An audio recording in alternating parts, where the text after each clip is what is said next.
This is Bill. I'm going to be doing introductions and going over the agenda real quick. And let's just get started. So we're trying to get started promptly at around 9:30. You saw the video. Hopefully that got you pumped up. Arnold always pumps everybody up. At least I know he does for me. I'll give a brief introduction for Beau, and then we're going to just break into all the presentations. We're going to start with Kickstart 2026 with the right business. And then we'll jump into how to get SBA financing to buy your first business. And then we'll go to the blue ocean of franchise resales, which is pretty interesting. And then we're going to get into the stuff that's really cool. Businesses you can own for $30,000 or less using SBA financing.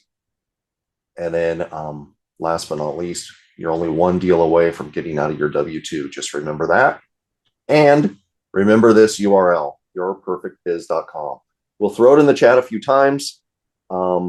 Just want you to remember that. But we'll put it out there because that's where we really want you to go, and that's where you're going to want to go throughout this presentation, or at least at the very end. So first of all, some ground rules. We'll be using the Q&A, not the chat for participants. Again, the one URL you should memorize is yourperfectbiz.com. We'll be passing that into the chat once in a while, and that's where you want to go if you're interested in learning more. Take notes. There will be a replay. I repeat, there will be a replay, but attending live is always best. And if you have a question, use the Q&A feature in Zoom. We will try to get to all questions, but with an audience of this size, we may miss some. All right. First thing I'm going to do is introduce Beau, and let's just get going. Because 2026 isn't waiting, and neither is opportunity. Our next speaker doesn't talk about someday businesses or pipe dream ideas. He works with real people, busy professionals, parents, and investors who want ownership, cash flow, and control without blowing up their lives. He spent nearly 3 decades in real estate, business finance, and SBA lending, seeing what actually works, what banks really approve, and why most people get stuck before they ever start. Today, he's here to do one thing: cut through the noise. No hype, no guessing, no figure it out later.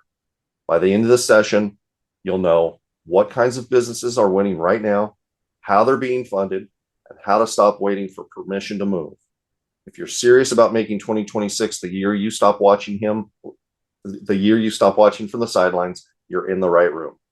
Let's get into it. Please welcome business ownership coach and SBA loan advisor, Beau Eckstein.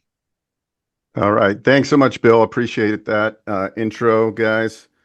This morning was one of those mornings where I got up early, I got everything set up right, and my whole other side of my home office, and nothing worked when I got on there earlier. So I had to quickly change to my other side of my home office and set up everything. So it was like frantic. And I think as a business owner, you have to deal with situations that always come up, and that's the part of life. Bill could have tell you I was stressed out because nothing was working. Couldn't share my screen the correct way. Had to switch shot, but that's the beauty of being able to juggle things, because you see a lot of entrepreneurs online on social media, and everybody says, let's buy a business, let's do this. Like, the reality of it is everything is difficult, right? Nothing is easy. If it was easy, we would all do it. And so things we talked today about are very doable, but I'm going to tell you it's not easy, right? You have to be a driven person, and you have to work at all of this, but it's very achievable. And I hope you enjoy today. We have a lot to go through over the next 2-ish hours, and we'll dive right into it now. Feel free to ask questions in the Q&A, and we're going to dive into it. We'll also send a recap, and then when this video is rendered, we'll send that out too. But anyway, all right. So guys, welcome. Thanks for joining us on a Saturday. You're at the Business Ownership Summit. We do this every quarter, and today should be a great day to learn and to grow together. 2026 is the year you stop thinking about business ownership and actually do it, right? My mission is, over the next 10 years, is to help 1 million people go from aspiring business owners to an actual successful business owners. Granted, that's not just me. That's maybe guesting on YouTube channels. It's emails, blogs, whatever I can do to share the message of why business ownership.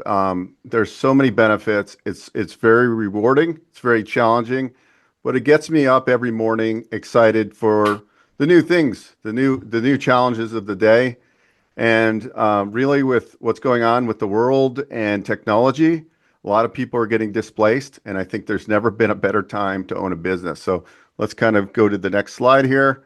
Um, we're going to give you a roadmap, hopefully today, where you get a good framework of what's out there. Obviously, uh, you're not going to learn everything in 2 hours, but I hope to get you to the point where you're ready to take the next steps. So why do smart people stay stuck, right? There's too many options, no funding clarity, fear of choosing the wrong business, no framework. Um, and so like that's the main thing, right? Those are all the things we're juggling, right? We go onto the different websites. We're listening to people and they're telling us, hey, what about this? What about that? And it's like analysis paralysis, and we never actually take action. So, how do we figure out how are wired? That's part of what you have to do through a process. Like for example, I got really into the Colby A assessment, and the Colby A assessment tells you how you naturally work. And when I took the assessment, I'm like, wow, this is really cool. Like I know how I actually work, and I already knew it, but when I saw it, I'm like, okay, that makes sense. And when you work how you naturally work, that's when you really excel, right? I can't do the technology stuff the way, a Bill Davis can. So do what your strengths are, find support in the other verticals. And that's the same thing with business ownership. Maybe you're not going to be the operator of the business. Maybe you're going to hire a general manager. Maybe you're going to have a partnership. There's lots of ways to do it. So that's what's exciting about the opportunity. There's no right and wrong way. There's many ways of doing it. So what keeps people spinning their wheels? Starting from zero, they're like, that's too overwhelming for people. Chasing hype, we go on and we see people talking about laundromats, and we start chasing laundromats, and we find out they're a little bit harder to find, and then we get frustrated. Then we just continue doing what we're doing. And that really just is like the main bottleneck. It's getting clarity. When we talk to Michael Zuber, he talks about getting a buy box. And I think once you have clarity on a buy box for a business in the same way you would buy real estate, it narrows down your focus. Like, do I want to focus on home service type of businesses or B2B or a brick and mortar type of business, a retail business? We really have to identify what best works for you. And everybody has a little bit different process to getting there. And then we go into guessing instead of really creating the right filters for that. The bottom line, this isn't motivation. This is the real problem. All right. All right. So why 2026 is a window for buyers? There's the baby boomers, right? There's 10,000 people, 10,000 plus people a day turning 65. So there's a lot of owners leaving, and they need to retire. They need to sell their business. SBA funding is still available, right? You can get up to 90% financing on a business acquisition and some franchises, even startups. And then we go into service and B2B demand is rising. More people are working from home. More people are staying in their homes longer, even the aging population. So that means people aren't going to go trade out their 3% mortgage to go buy a 6 or 7% mortgage and then buy a house that's double the price. It doesn't make sense right now. So you're seeing a lot of people staying where they're at and improving their properties. And essentially doing the homework up front, if you're prepared, you're going to win, right? So what does being prepared mean?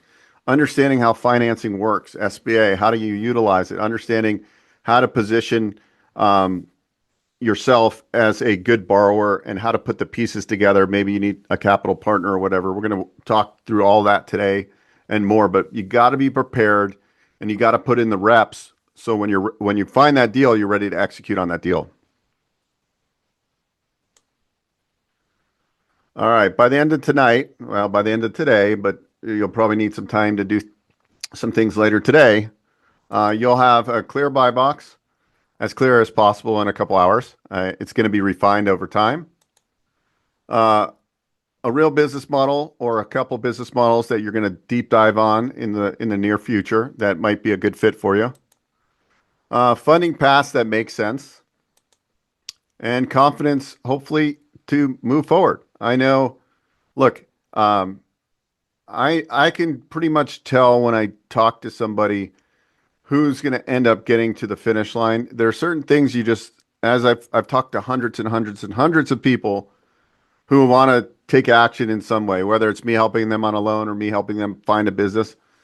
And it's quite clear the ones that will move faster, right? And it's quite clear to me the ones that will take a year or 2 years. I have somebody I'm working with right now that I knew from the start would be difficult, and that's just part of the process. I'm a patient person, and I let people know from the start when you work with our team, we're not here to ram a business down your throat. We're here to help you like come to the conclusion whether owning and operating business actually makes sense for you, or I always talk about the gateway business. Maybe owning something like a gateway and keeping the W-2 is the best move. We'll talk about that later today as well. All right, so if you lean in for the next 2 hours, this could change the next 20 years of your life. Okay, and take that seriously because maybe you're at a turning point. And I think really, even if you're not quite exactly where you need to be financially today, maybe I'll say something or you'll hear something today that triggers something. Maybe you have great credit, a great W-2 job, but you're lacking a little bit financial capabilities. Well, in SBA, you can bring in an investor partner that owns less than 20%, and they don't need to guarantee the loan. You can be gifted that equity injection. And we're going to talk about some business models where you can get in with 12, 15,000 out of pocket. Now, the banks usually want to see a couple months of reserves, but the point is, we don't need hundreds of thousands of dollars. It's always a good thing if you have it, but you don't need it. All right. So we're going to talk about business models. Business success starts with the right vehicle. So, like if you can find the right business, it's different. It's like a leverage point. For example, if you look at my business, part of one of my businesses, which is originating SBA loans, I can do $100,000 loan, right? Or I can do $1 million loan and get 10 times the amount of revenue. So wouldn't I want to gear towards doing $1 million deals? Of course. So like there's different leverage points and different business models where your input will you'll get a much higher output by owning a business, maybe even the same price point, but it just has better margins, a better cash flow, and a better fit for you. And that's really what we want to identify today. All right, 5 traits of winning business models in 2026. Recession-resistant businesses, right? What businesses are going to be here today and will be here 30, 50, 100 years from now, right? Because we know there's going to be some displacements with technology, so we just want to be careful. We see a lot of operators today going into buying mom and pop businesses or, boring businesses, as Cody Sanchez says, and then they implement new technology. They implement a call center that's AI, that's answering the phone and setting appointments and scheduling quotes and invoices. All that stuff is all automated now. So there is a great opportunity to take a mom and pop owned business and then add technology to it. And so there's a tremendous opportunity there. But recession resistant businesses, they're going to be here. What are those? HVAC, plumbing companies, drain cleaning companies, painting companies. People need this service. These businesses will not be displaced. And then what business models have recurring or repeat revenue? Pest cleaning businesses, right? Like who wants to own a pest cleaning business or pest control business rather? But that's a very sticky recurring revenue business and many others. So simple operations. What is simple to run where you have some sort of competitive advantage? Let's go back to that pest control company. What if your pest control franchise that you invested in specialized in government contracts and had 27 years of experience? where can you kind of niche out in these boring businesses that are recession resistant and do have recurring revenue? So there's models like that. So when you're building your buy box, you're always thinking like, wouldn't it be great if I had a baseline of customers that pretty much every year I know I'm going to make X amount of dollars from just my recurring revenue, and I'm just growing that portfolio day in and day out. Scalable staffing. We have business models that require no staff. Obviously, most of the business models do have staff requirements, but some of that is subcontractor models, which is very cool model. So a lot of the painting companies we work with utilize subcontractors. Very common in painting that you don't have W-2 employees. You use subcontractors to fulfill. And obviously, SBA financeable. Most of us don't have hundreds and hundreds of thousands of dollars liquid, but by combining 80 to 90% financing with SBA, that becomes very achievable for the average person to be able to go from W-2 to business owner. So models thriving right now. Home-based businesses. We're talking about a lot of the home service businesses. You don't need a brick and mortar location. You scale the business by starting with one van and two technicians, and then growing to a second van and so forth. And as you learn about these business models, a lot of the home service business models, they scale the same way. So most home service business models scale by adding a technician in a van. And then that's how you grow your territory. So you don't need a big brick and mortar building. Now we're going to talk about strategies with SBA financing after you get your business rolling to buy a building with 100% financing with SBA financing once you have an established business. So there's a whole wealth cycle behind that we're going to get into. B2B service businesses. That could be IT companies. That could be companies that do commercial lawn care services that manage small and medium-sized commercial properties. And then semi-absentee models. You'll hear a lot in the franchise world about semi-absentee. Semi-absentee, everybody thinks, hey, a lot of people like to sell the sizzle. Hey, you can buy this painting company. You can plug in a general manager and you're off to running. You're going to be working 10 or 15 hours a week. Which that definitely can be true in a lot of business models. But the reality is what people leave out is the first 2 years are front end loaded. That's where you have to put the muscle and the sweat and the grease into, and the elbow grease into those types of deals. So don't be fooled that you can magically buy a business and it's going to run itself. Even if you take over an existing business, there's so much in transitioning and in staffing up that, and even when you're buying an existing business, there's going to be a lot of problems as well. So like nothing in the beginning is really semi-absentee, right? That's just not the case.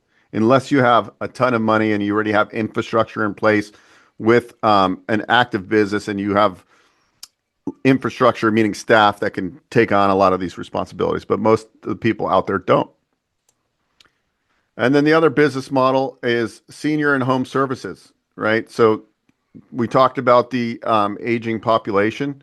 So home care, there's some good business models where they do, where seniors get dropped off. It's like a franchise we work with, for example, it's called Daycation for Seniors. Home care is very expensive. Well, the daughter typically doesn't want mom staying at home. She might have on-site dementia. Well, this franchise is basically an activity center from 9 to 5, where these seniors go and get to do activities, get to be around people, interact, and keep the brain moving as opposed to sitting home. So I like that business model a lot because it's a 9 to 5 business versus standard home care business is more of a staffing model where you've got a lot of nursing assistants to deal with. So understanding all these realms, but these industries, there's a lot of opportunities within all of these industries. Okay. Businesses you can own with $30,000 using SBA. So some of these business models, you can get up to 90% financing. So like, let's just say the total investment range is 150 grand. We can finance 90% of that. All right. And then you come in with your 15 grand or whatever it is. So you don't need hundreds of thousands of dollars at the end of the day. Now, there's definitely business models that cost millions of dollars to develop, brick and mortar and things like that. But there's a lot of opportunity in the home service and B2B world, which don't require a huge build out, and the investment ranges are relatively inexpensive, and you leverage them with SBA financing. And so the business that you invest in today might be just one of many businesses in your portfolio. So the point is you can get started without having a couple hundred grand in the bank. All right. So what matters more right now? Time freedom, predictable income, growth potential, lower risk, and figure that out for yourself, right? Excitement always fades, right? We get excited about ventures, but the right fit always wins. Long term. Great models fail when the wrong person buys them. So any business model, when we look at franchises, when you start looking at franchises, for example, you're going to look at a franchise disclosure document, which is a couple hundred pages. And then there's 23 items in a franchise disclosure document. And there's something called an item 19, which the franchisors can, or they don't have to, but many of them put numbers in there of some of their franchise owners. Some of them are way better than others. That's another conversation. But the point is they always show quartile. So you'll see the top 25% of franchise owners and the revenue. You'll see the middle and the lower quartiles, right? And so why are some in the upper quartile and some in the lower? Many of it is because although there's systems in a franchise and a proven method, there's always going to be some people, operators, that can operate our business in a more efficient manner.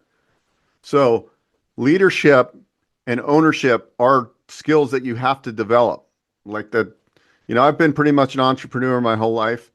And it wasn't up until probably the last 5 or 6 years that it really clicked.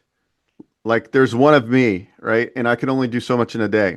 And so as you start getting smarter, you start finding good people, finding good team members, and building systems and SOPs.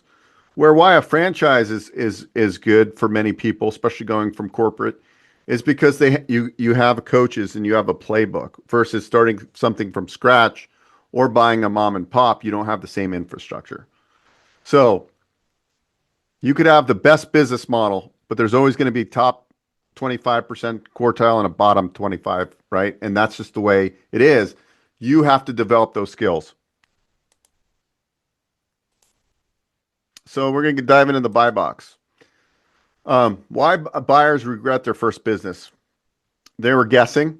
The reason I got into the franchise consulting space is because my background's always been lending. I've been in the lending industry for 28 years now. Yeah, 28. And when I got into SBA financing like 10 years ago, people would come to me and they would always, they would say, hey, can you help me finance this pretzel, Auntie Anne's or Wetzel pretzel? And I would always start asking them, well, why this franchise? And they're like, well, we go there and we love the pretzels. And like, they didn't look at other franchises. They didn't take any assessment tools that helped them figure out like, what are my activities of the owner of this business? Is this a good fit? And that's what really got me into the learning and becoming into the franchise space, because I saw a huge void. You don't just pick a business because you like the industry, you like the pretzels. Buying on emotion. Let's face it, we've all bought on emotion, and usually it doesn't work out the way it should because we haven't thought logically through the whole point. Case in point, in 2013, when I live on the West Coast, for those that don't know, I was like flipping houses in California, doing fairly well, and I got the bright idea. Look, I need cash flow. I need rental property.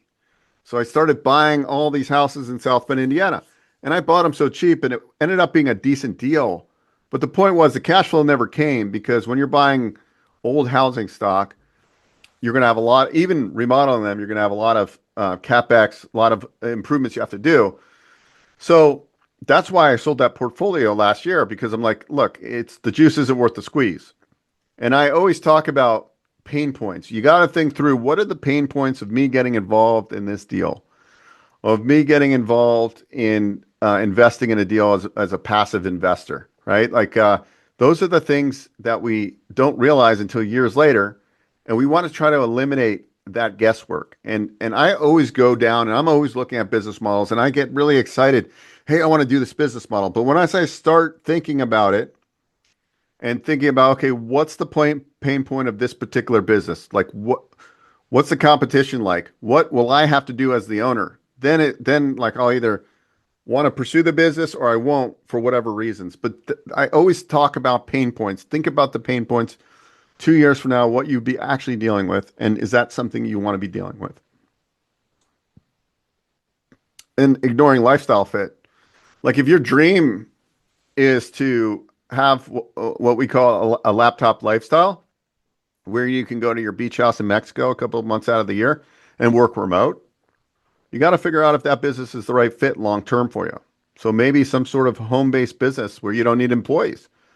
Maybe you're good at business development and something in more of a franchise or business opportunity that is more sales focused. Generally, those types of businesses can provide really good revenue, but are you cut out for that type of business development work, right? And that's all these things we have to start thinking about. Misjudging capital. Biggest mistake, not having enough working capital in your loan request. So let's just look at a franchise startup. We talk about investment range. We'll go back to what I remember I said, when you start looking at a franchise, they're going to send you an FDD, the franchise disclosure document. Item 7, there's 23 items. Item 7 is basically the low to high investment range. And it gives you the low breakdown to the high breakdown for this particular business model. And it can range depending on it. And then you scroll down where they say working capital. Many of these item 7s in these franchise disclosure documents only put in 3 months of working capital. And I can tell you, point blank, that's generally not enough ever. Some of these business models, you got to build in 8 to 9 months. I've seen somewhere we built in 12 to 13 months. So really understanding these businesses and the capital, because the worst thing you can do is not get enough working capital. So when we're arranging financing with you, we're always trying to maximize capital, always trying to build in working capital. I helped a guy recently, 29 years old, and he's a very smart guy. He found this mom and pop, well, it's not a mom. He found a non-franchise business that was in the manufacturing realm. It does well over $50 million a year in top line revenue. And the guy was getting older, wanted to sell the business. It was $10 million. And so we were able to structure a very sophisticated loan structure with an SBA 7A loan and a conventional loan together. It's called pari passu. And then we got the seller to carry back $2 million. And then he had to bring in $1 million. He had 300 available for an investment. So he brought an investor that brought in 700 grand. That was the capital stack. But the point being is he knew he needed as much working capital as possible. When we closed, we were able to get him $800,000 with that SBA line of credit. So he only came out of 300,000. And essentially, he got into a business that's going to put about $4 million in his and his partner's pocket every year, with only $300,000 out of his pocket. That's what you call a grand slam type of deal. We're not going to see many of those. That's like a 1 in 5,000 type of opportunities. But the point being is that always build enough working capital in the deal, because the more the merrier. You can always over time pay down the working capital, or if you're not utilizing it, you can do a principal pay down in the future. But you want to be very conservative when it comes to working capital, because that's a huge problem that we see. Cash flow. I think there's a study out that was like 40% of businesses fail because of cash flow problems, if not more. All right. The buy box framework, the 4 filters that remove bad deals: time, capital, skills, income, and lifestyle. So this is really where we want to go deep for you individually. Are in these things, like, and this is where you got to do a lot of soul searching and also be realistic. Look, if you have 15 or 20 grand to your name, you got to be realistic at what you're doing. Now, you might have relationship capital, and if you have family members or potential partners, but really being realistic of what you have to work with. It might not be that you're liquid, but you have the relationship capital. And what are your skills? Like, I know I'm not the best operator, uh, and I wouldn't want to be the operator of a large company. I know where my strengths are. I know what I do well. And then ultimately, what income and lifestyle do you really want? Some people, I'm in a mastermind group with very successful men, and one of the guys that founded the mastermind, he's worth like over $200 million, I think, today. There's another guy that co-founded the mastermind that might be worth $20 million. I mean, they're very successful to begin with. But the guy that's worth $20 million wants to get what he calls the goods in the woods. He wants to go skiing every day. The guy that is worth $200 million, his goal is to become a billionaire.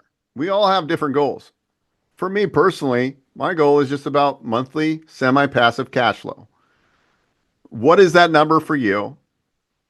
What is ultimately, like, people talk about their net worth, but to me, the most important thing is I want to be able to wake up every morning with X amount of dollars coming in consistently without much risk of losing that cash flow stream. So these are the things I want you to really think about as we move forward, because this is very important. Like, what really makes sense? Like, when I was younger, I always thought about, the cars, having a cool car. How cool would it be? Like, I walked out of the gym the other day and this awesome Lamborghini was there, and I kind of like drooled and salivated about it.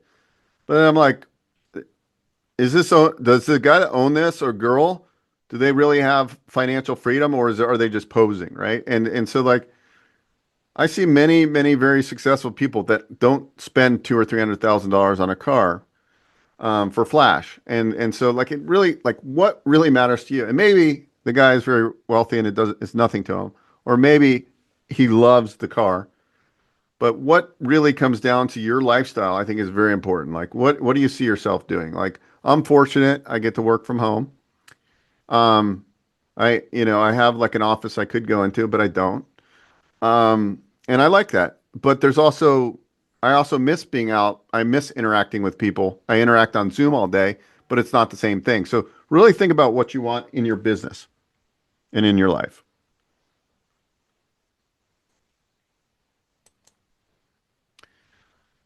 And then how involved do you want to be? We just kind of went over that, but what roles do you want to do? Do you want to be kind of the thought leader? Are you good at managing? You want to manage the manager? And the business models are owner operator. That means you're running the business day to day. Managed led, you have a manager in place as opposed to you. And semi-absentee, we're really you're you've got all the infrastructure in place, right? Like, that's kind of like the difference. It's more the manager led. I think you're still working 30 or 40 plus hours. Semi-absentee, once that business is developed, you could be running, maybe you're spending 10 or 15 hours a week in the business, on the business, not in the business. There's no hands off. There's only less hands on. All right. And then capital. You might have 50 grand liquid, but is that all the capital you have? When we start analyzing and figuring out what makes the most sense, maybe you have a lot of equity in a house and you could do a HELOC and do it in that conjunction. Maybe you have a retirement account. There's lots of ways, but we have to do a financial snapshot of what makes sense. Like, I always think, don't the banks don't want to see you putting your last penny in a deal, right? Like, we could stretch it a little bit, but we also want to be realistic. You need emergency funds, and we got to be strategic on how we do that. What do you got in cash? What do you got available in credit? What other types of leverage instruments do you have? Do you have money partners, things like that? Most buyers aren't undercapitalized. They're undereducated, right? Because you might not have all the resources, but strategically partnering sometimes makes a lot of sense. And there's a lot of investors that want to make a return. We're doing something similar right now where we're investing as more of the we're partners in the deal, but we're just taking a semi-absentee role and the gentlemen that are going to be running the day to day, right? And so like you can deploy your capital in that way, and there's investors that want to do things like that. And that might, and maybe you're watching this right now, and that's you. You're like, look, I don't want to run the day to day. I want to find a good partner that wants to run, and I can help them. And that's a whole nother story because you have to really vet them out, and you have to get them. You got to have them put skin in the deal, and you got to. There's a lot of variables whenever you're looking at partnerships. A lot of partnerships don't work out. And then what transferable experience do you have? Like, what are you doing in corporate right now? Have you ever run a business? Are you in management? That's going to help kind of determine what business models might make the most sense for you. It's like, what do you do now? What have you done something in the past? Maybe a spouse. We have to deep dive. And usually if it's a married couple, we want to know in the beginning, is the spouse going to participate?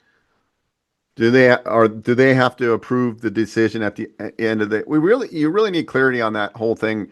As advisors, when we're trying to help you, we really need that because I I got a call from a gentleman. He scheduled a call, and he's like, "Hey, I want to look at franchises. I've been following you on, and so, anyways, I put together after our conversation. I had him do an assessment, and I put together really good business models for him. The problem was he didn't paint the picture correctly. When I got on the follow-up business model review call, his spouse was on, and I could tell she was really probably the decision maker. So that's why if you're watching this now, make sure you're in alignment with your spouse, your partner. You guys got to be on the same page, and that's a big part of this. Do you have sales experience? That's also very important. There's a lot of good business models out there. Some of them require you doing sales and business development, or you're more consultative. And we give you assessments that help us and help you see how you operate and what business models potentially would work the best. Operations. Can you manage 5 people? Do you not want to manage people? Are you okay? Do you already manage people 30? I got somebody I'm working with right now. He manages 40, 50 people in his W-2. He's very comfortable. That's where his real strengths are. And then, management and operations, I kind of like join those together. It's like, so there's the management, there's the operations, there's sales, there's leadership. To me, those are all different cogs in the system. But understanding where your strengths are, like I definitely feel like operational, like I'm not strong there. I'm decent at delegating. I'm very good at creating the idea and the vision, but then so how do I implement? You need, I essentially would need the right infrastructure. You need somebody that can take the vision and create the step-by-step SOP to give out to the team. Right now, I've been working with Bill for 12 years, but I have 5 virtual assistants and I have some contractors that I work with, right? And so I find myself sometimes slipping. Luckily, I'm the type of person that tries to always improve and okay, I'm not talking to my staff. They're not delivering the right edited videos. They're making errors there, or they're doing something there. But most of that is a reflection on me. And so I have to develop my leadership skills. And I think you always evolve and become a good leader because ultimately you want people that perform well for you, right? They work well, they're motivated, they're happy to be working with you. Because a lot of problems in business is turnover and problems with staff. So these are things to really think about as we're unpacking what business models might be a good fit for you. You don't need specific industry experience. You do need transferable experience.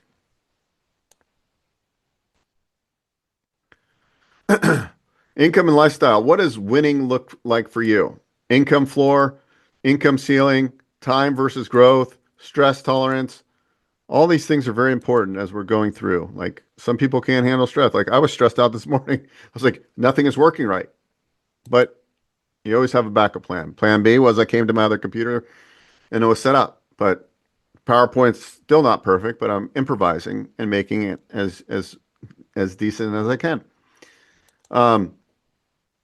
When all four of these boxes align, you can then make faster decisions, lower risk, better financing, higher satisfaction for you and your family and your legacy.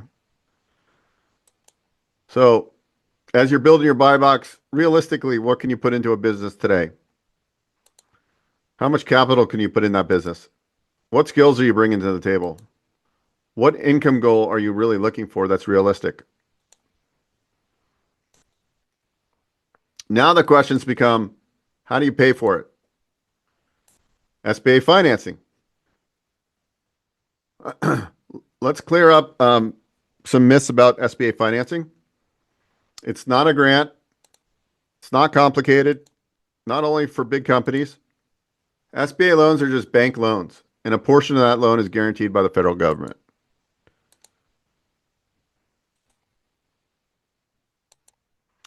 So SBA, what do they actually do? Guarantee a part of the loan.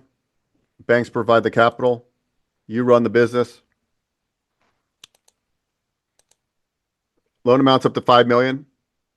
They're changing that for certain business classes, like manufacturing is going actually up to 10 million, which is great. Often 10 to 20% down. Long repayment terms, 10 years for a business acquisition with no real estate. With real estate, it can go as the amortization can be 25 years. Can be used for startups, acquisitions, franchise startups, franchise resale acquisitions. How deals are structured. Buyers bring in cash or equity or bring in a partner. SBA loan, seller financing, sometimes investors. A combination of all is very common.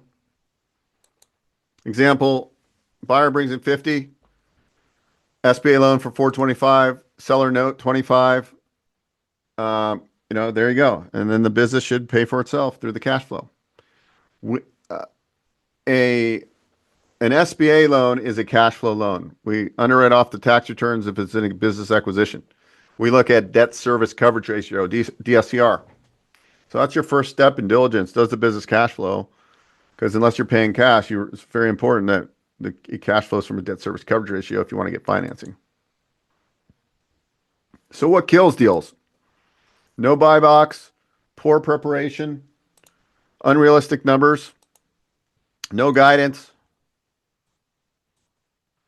What lenders really look for? Cash flow, capability, liquidity, commitment. Prepared always beats perfect. SBA timeframe, or reframe rather. Leverage reduces risk when used correctly. This is where most people get stuck, not the lack of opportunity, lack of structure. You now have some clarity on how SBA financing works. It's got to be realistic, but you can do super aggressive financing. And you can position deals with 100% financing, meaning you buy a business for $1 million, the bank funds 900,000, seller leaves 5% equity in the deal on full standby, and then you've got to bring in 50, and that 50 comes from an investor partner who owns less than 20% of the business. So in theory, and let's just say that business had $150,000 of SD, seller's discretionary earnings, what you would be putting in your pocket. Let's say you're making 100 grand in your W-2. You can definitely do a transition with one move, utilizing the strategy with very low out of pocket. That's what I think is really powerful about this.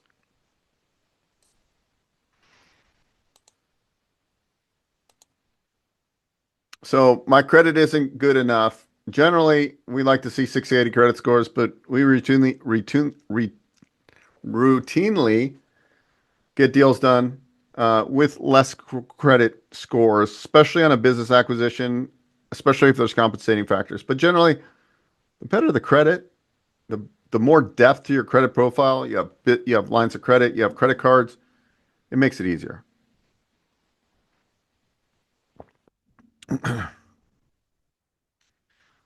My credit isn't good enough. Credit doesn't approve loans. Preparation does.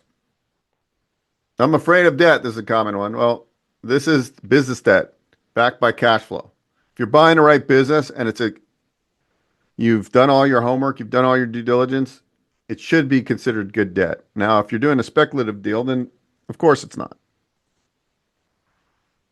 What if the business fails? Yeah, this is a big variable. Yeah, I mean, you could do all the homework in the world and the business could still fail. You are signing a personal guarantee. So you got to take this serious because if you fail, you still owe that 500,000 or whatever that loan is. But understanding this all, structure reduces a lot of the variables. And to me, I sign personal guarantees with pretty much every loan, like home loan, credit cards, like there's no difference. I'm willing to take that risk if I vet the right business and I feel very comfortable and I've done my homework. I don't want to lose my savings.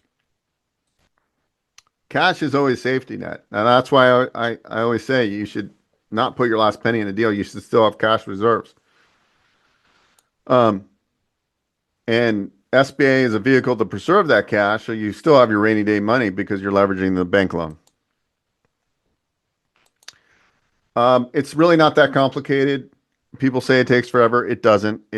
We have a clear, proven process. We need a few documents up front to get you pre-qualified for an acquisition. A few documents up front if you want to get qualified for a franchise startup loan where we have to build out projections. It's all fairly easy once you actually see it. A lot of people say it takes forever. It doesn't. I do them day in and day out. Is it tedious? Yes, but it's definitely doable. And it's definitely life-changing if used correctly. All right. This next step isn't for everybody, and that's intentional. All right.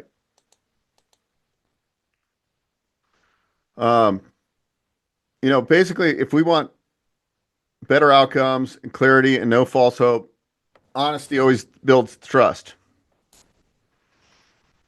And this is for you if you have 680, generally a 680 personal credit score, at least $25,000 available, serious intent in the next, I wouldn't say 6 to 12 months, but anyways, in the near future, that you're serious about it, openness to SBA strategies, then buying a business is, that slide, let me paint the picture, was if you fit those characters, then buying a business should or could make sense. This is not for you if you're just curious. You want zero money down. I talked about doing zero money down deals, but like you have to have all the other relationship capital available and you have to have the skill sets in the relationships. If you're got a 500 credit score, 600 credit score, a bunch of lates, I'm not trying to discourage you because you can still do owner finance deals. You can still find seller carries. But, I'm saying in general, these are the things that are probably going to limit your capabilities right now. You can definitely fix all this stuff. And it's not never, just not yet. So we created yourperfectbiz.com. And the reason I created it with the help of Bill was a lot of people wanted to see like what's out there without having to talk to people. So we built a prototype and it's being refined, but it works pretty well. And it takes about 6 minutes. And if you guys do that, it will help get some clarity on potentially what some good business models would be for you and give you a good overview. And that's a good starting point. So that's what I would call a rough buy box. And then we're going to refine it. Obviously, you have to refine it from there. But it takes 6 minutes. It filters for fit, determines next steps. And then essentially, I always would be happy to give anybody a complimentary call. But you first have to do the assessment. And you don't have to do it right this second, but if you want to do that, like I said, it doesn't dive into like your personal information. It does ask for your liquidity and things like that. And what types of industries you're interested in. But it's a very useful tool, and it's a great starting point for the buy box. And we're going to talk a little bit further because it's a big process to buy a business. This isn't like you wake up today and say, I'm buying a business today. It's going to take you a couple weeks, a couple months. Sometimes it takes people a year. But the point is that you want to start working today to get to the finish line. I've seen people buy businesses in 30 days. I've seen people buy businesses a year later. There's no right or wrong, but the point is we're looking for committed people with relatively good credit with a little bit of capital, not like a crazy amount. And I think the majority of those people, if they're committed to the process, we could probably help them. So after you take the assessment, we will reach out with a calendar link. And actually, I think after you take the assessment, it automatically pops up a calendar link. You schedule a call, and we meet for 20 or 30 minutes. That's basically how it works. And we learn about each other a little bit more. We ask questions. I call that an intake call where I learn more about you and your desires and your wants and your goals. And that's like the next step after. And then our team puts together, after that, we put much more detailed business models together for you, whether it's a franchise you're interested. We mostly work in the franchise and franchise resale space. But we also I help people across the board with SBA financing.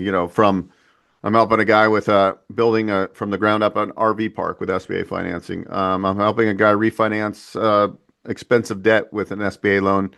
Right now, he owns a cafe, starting a business from scratch. We help in financing in all realms, but we do have access to other business brokers that specialize in business brokerage as well. Specifically, we have in our inventory. With our franchise association, we have probably like 260-ish franchise resale opportunities. Every week we get opportunities there.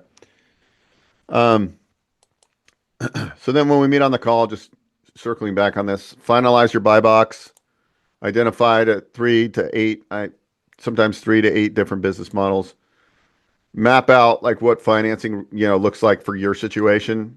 And then talk about how to avoid costly mistakes. And then I think Bill's going to put it in the chat, yourperfectbiz.com. You don't have to do it this second. Did we want him to do it this second and take a 5-minute break? Or what was it? What did we plan, Bill? I forgot. Yeah, I would say after this part of the presentation, they could go to yourperfectbiz.com.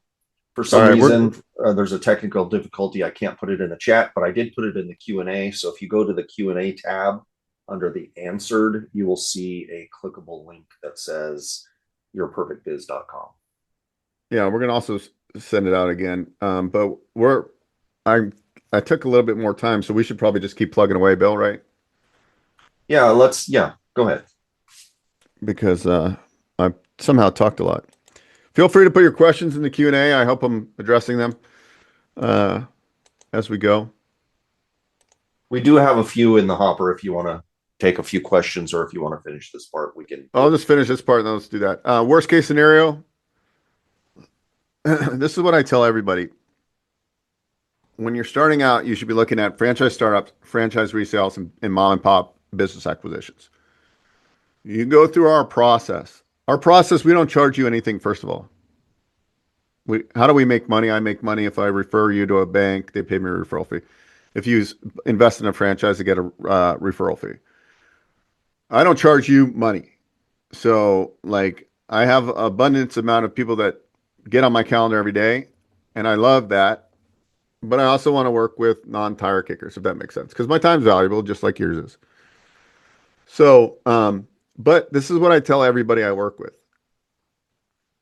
As long as you're committed to the process, that's all I'm asking. I don't care if, 3 months in, you look at 10 different businesses and you're like, dude, Beau, I said, dude, this isn't for me. That's fine. That is perfectly fine.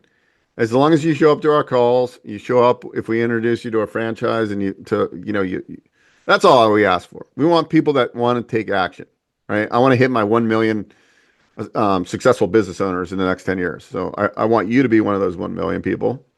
And that's what we ask for. So we have access to hundreds and hundreds and hundreds of franchises. And the best part that I tell people is, look, even at the end of this, even if you decide, hey, I'm going to go buy an existing business, you're going to get so much clarity about how business models work. You're going to learn so much. That's why I love what I do, because I'm looking at all these businesses and I'm like, wow, okay. And I'm learning. And that's what you'll get. You'll gain a lot of clarity about what you want and what you don't want. And you'll avoid bad decisions, hopefully. I mean, I still make bad decisions once in a while. Can't eliminate them, but this will definitely help. And at the end of the day, the real risk is staying stuck. I don't want you coming back at the end of, what year are we in? 2020, beginning of 2027, coming back to this without having made any progress. Now, I don't, even if you don't end up buying a business this year, I want you to make progress this year, whatever that is and means to you in your life. Just make progress. And maybe I'm wired this way, but I'm always trying to make progress. I feel like if I'm not making progress, I don't feel as fulfilled. So like my business coach I couldn't believe it. He's turned into 87. I thought he was only 82. And I don't think he needs to, make money coaching anymore. I think he's financially pretty well to do, but he does it because he loves it. And so hopefully, and that's the way I look at business and like real estate investing. Like I'll never get sick of this. I might not work as hard in the future, but hopefully we get you into that. You catch that entrepreneurial spirit, that bug. And I think once you do, you'll be like, why didn't I do this sooner? And it's fun. There's so much to learn, and you can never stop learning from other people. I was talking to somebody the other day, and oh yeah, one of my candidates I'm working with. He works for the federal government. He manages like 30 or 40 people. He's probably watching this right now. And we were talking about being an entrepreneur. And he's like, yeah, he's like, the people at work, they don't think the same way I do. They're just like, hey, let's get off work and go have a beer. He has the entrepreneurial spirit. It just took a long time for it to come out. Like he should have been an entrepreneur years ago. I'm glad he's doing it. If you're watching this right now, I believe he's 60, but you wouldn't know he's 60. He looks like he's 48. But the point is, you're never too old to start. You're never too young to start. Just get started. The best time is now, basically. Like, I don't care if it's that you want to start a side hustle. I don't care if it's, just a really small business to get maybe it's reselling on eBay. What's that new eBay thing? Whatnot. I mean, nowadays there's so many ways to make money, and it just gets started and find something that really gets you excited. So that's really the worst case scenario is you learn and you realize that you don't want to own a business. You'd rather do more of a side hustle thing. So really the worst case scenario, you spend time learning. So if you have 680 credit score or better, 25,000 of available capital, then definitely this is something for you. So go to yourperfectbiz.com. And you don't have to set up a follow-up call right now anyways either. So if you just want to take it and you're like, I don't know if I want to talk to you, Beau, that's fine too. Just see what the outcome comes. It usually takes about 48 to 72 hours to get the feedback back. You'll get an email. But if you're gung-ho and say, hey, just go book a call right now, that's fine too. Whatever works for you.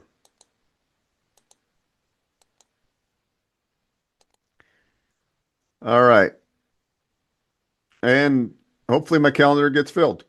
It's usually pretty busy, and we'll see what happens. All right. Next up. All right, guys. Hope I'm not boring you too much. We're going to start with some Q&As real quick, Bill. Or should we do this first? Let's do a couple Q&As. Um, Jen asks, do you specialize in certain parts of the US or all regions? We work in all regions. Perfect. Can the capital be another loan or a sponsor? Generally for SBA, it can't be borrowed funds. It can be borrowed if it's from your HELOC, your equity line, but it can't be borrowed funds. But you could get a gift or you could bring an investor partner in that owns less than 20% of the business and they don't have to go on the loan. That's a good way of doing it potentially. Sam asks, do you recommend buying in the state you live in?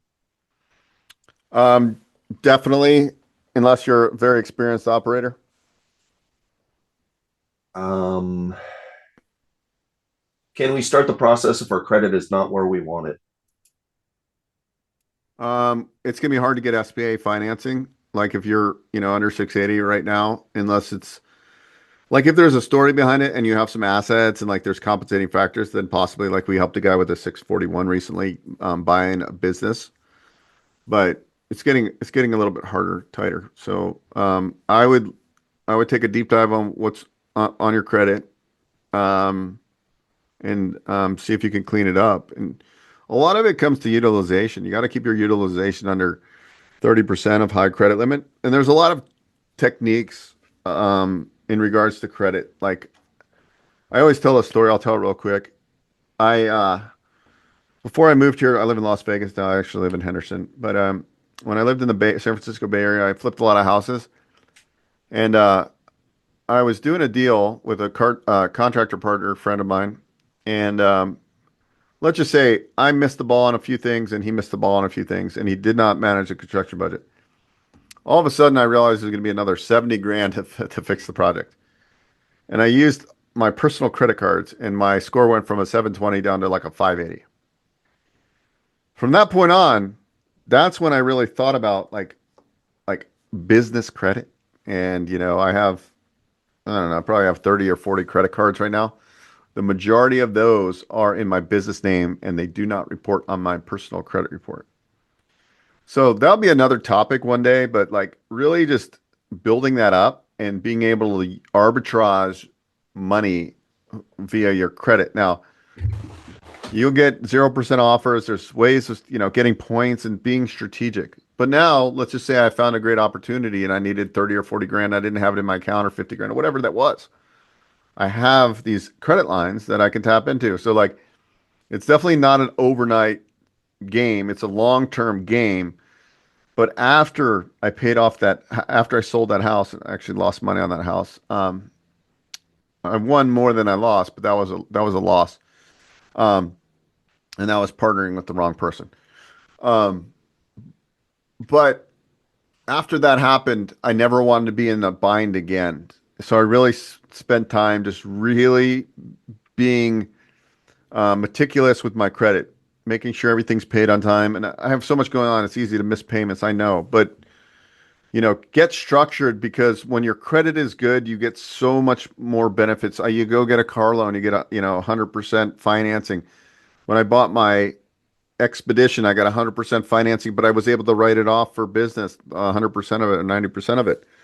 Like there's all these hacks you can use in real world, not what the gurus say, that will really get you to the next level.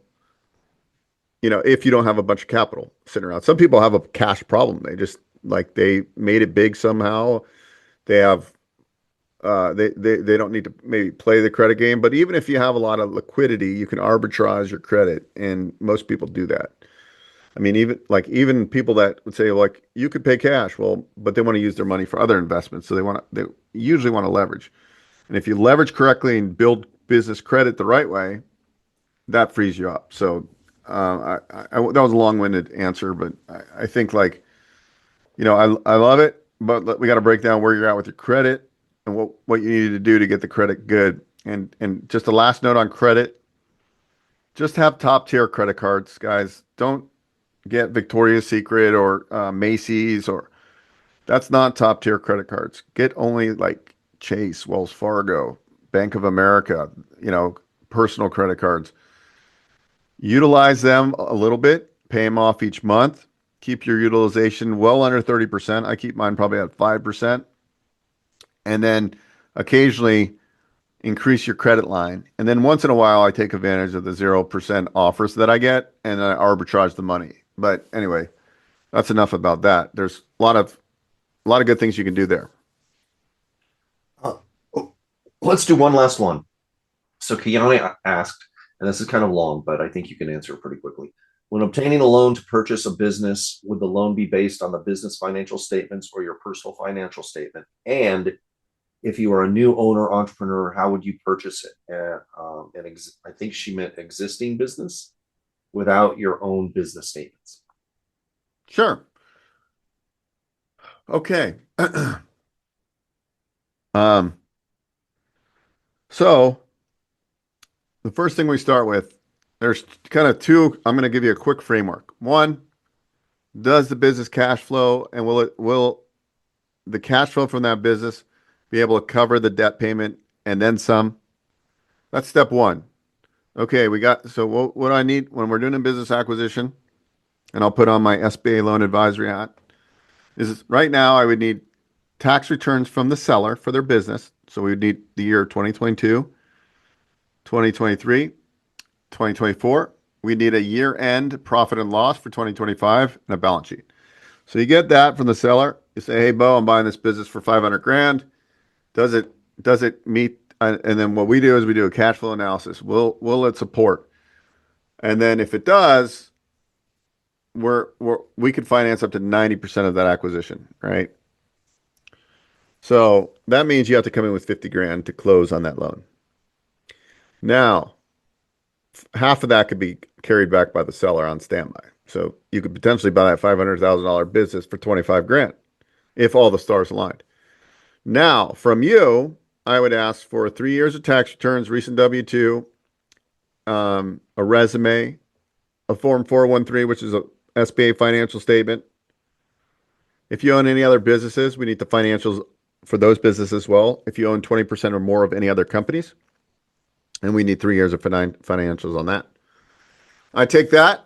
I understand what the projected purchase price is, and then we do our cash flow analysis. If it cash flows and you have good credit and some transferable experience and everything aligns, then that's how deals get done all day long.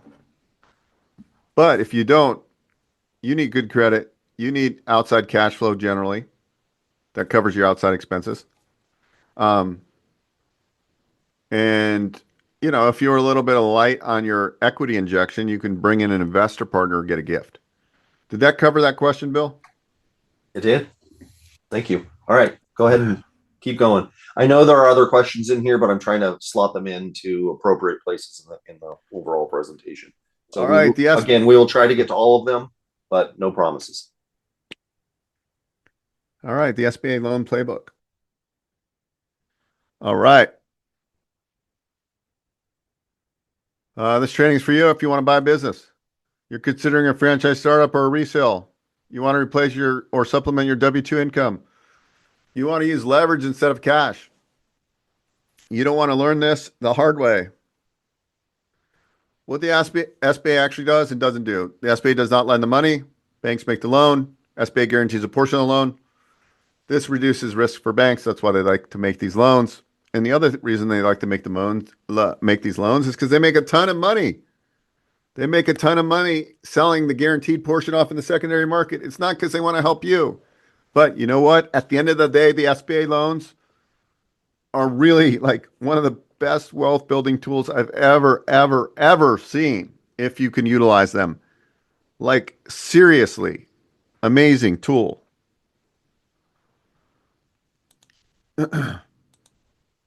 Why the SBA loan program was created: help small business access capital, encourage job creation, reduce bank risk, enable ownership without massive cash. The 3 SBA loan programs you know about: SBA 7A, 504, SBA Express. The workhorse, the SBA loan up to $5 million for the 7A, terms 10 to 25 years, used for business acquisition, franchise startup, expansion, refinance, commercial real estate.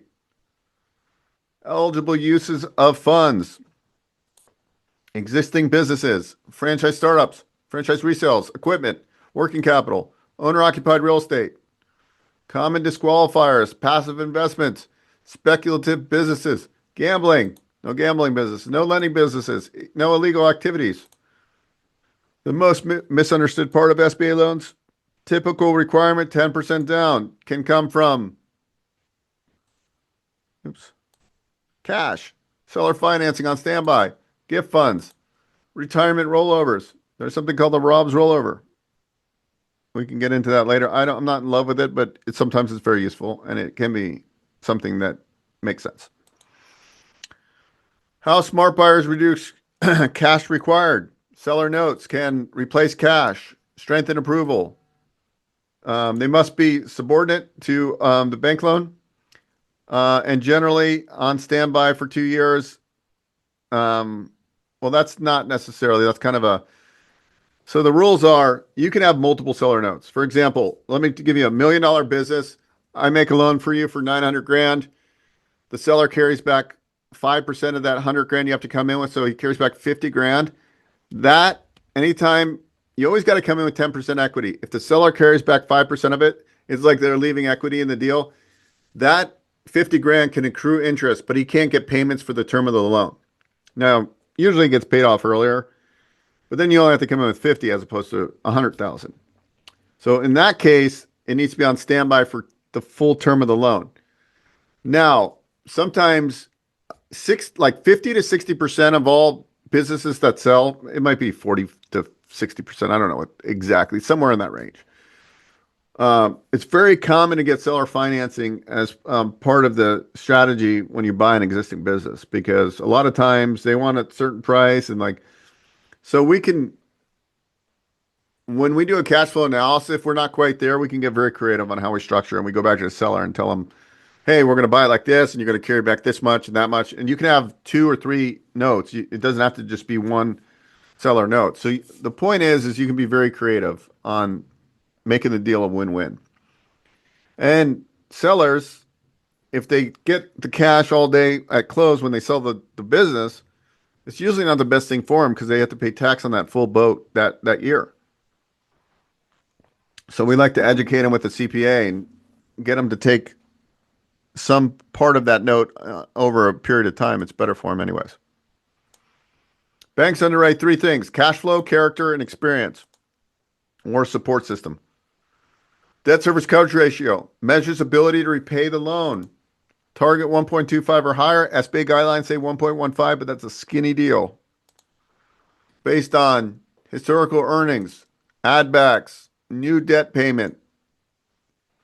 How cash flow gets adjusted. Common add backs, owner salary, depreciation, amortization, one-time expenses. Some of them could be eligible. It gets very, a lot of sellers say, hey, these are all my add backs. A lot of them aren't eligible. And so what they perceive as their business valuation gets drastically reduced because you can't add back a lot per SBA. Non-recurring costs. How smart buyers reduce cash required. Acquisition, proven cash flow, easier approval, lower failure rate.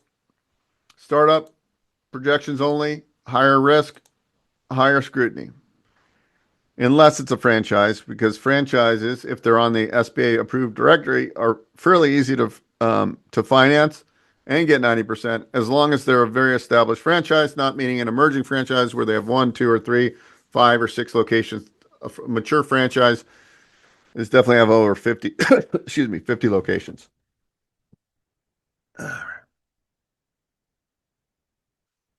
Do SBA loans require collateral? SBA is a cash flow loan. Collateral is taken when available. When loan amounts are over 350, it's a requirement. We look for additional collateral. If you don't have it, we don't have to take it. But if you have it and you don't live in Texas, we have to put a second lien on a property, maybe sometimes 2 or 3. If the loan amount's over 350, under 350, we don't have to look for additional collateral. Now, I will say, sometimes I make a franchise startup loan, it's like 200 grand, and the bank asks for additional collateral. Obviously, I don't take deals there unless I need to, because most people don't want to lien on their property if they don't need to. But sometimes, some circumstances, the deal's a little bit hairy, it's a little, whatever it is. Sometimes there's a reason for it. But we help you navigate all that. But just remember, loans under 350, no collateral required. Now, I've made multi-million dollar loans and they had no collateral at all. So you can do a completely loan based on the cash flow, no hard assets, and have a $3-4 million collateral shortfall with the right bank, the right SBA lender. Pretty amazing. No other bank, no other loan program would do that. Lack of collateral doesn't automatically decline you. We do them all the time without collateral. Who has to sign for the loan? Anybody that owns 20% or more of the new business entity. The spouse always has to go on the financial statement. Even if they're not going on the loan, they still have to complete it. Now, if they have a house and they don't live in Texas and the spouse isn't going on the loan, they still would generally have to put a lien on the house for them to do the deal based on the guidelines if the loan amount's over 350. Typical SBA loan timeline: buyer prep 2 to 4 weeks, underwriting 30 to 45 days, SBA approval 5 to 10 days, closing 2 to 3 weeks. Generally, I've closed franchise startups in like 4 weeks. With one bank I work with, I can close franchise startups in like 3 to 4 weeks. But they're the only bank I can, and those are for smaller loans. Most every other loan on a business acquisition or something like that is going to take at least 60 days. If there's real estate, it could take longer. And then there's an SBA 504, which is for real estate deals. Those can take 3 months or so. But it all depends on how fast the buyer and seller get all their documents in. It's not really the bank. The bank can move fairly quickly. Top reasons SBA deals fail. Buyer not prepared. Weak cash flow. Doesn't debt service. Unrealistic purchase price. Poor projections. Bad seller cooperation. Approved deals share these traits. Clean financials. Realistic valuation. Proper equity structure. Experienced guidance. Cooperative sellers. The SBA success formula. Pick the right business. Structure the deal correctly. Prepare the borrower properly. Match with the right lender. SBA loans are a tool, not a shortcut. When used correctly, they create leverage. They accelerate ownership. They replace income. They build long-term wealth. When misunderstood, they waste time. They kill deals. They burn buyers. Next step, clarity on eligibility, deal structure feedback, lender strategy, a clear path forward.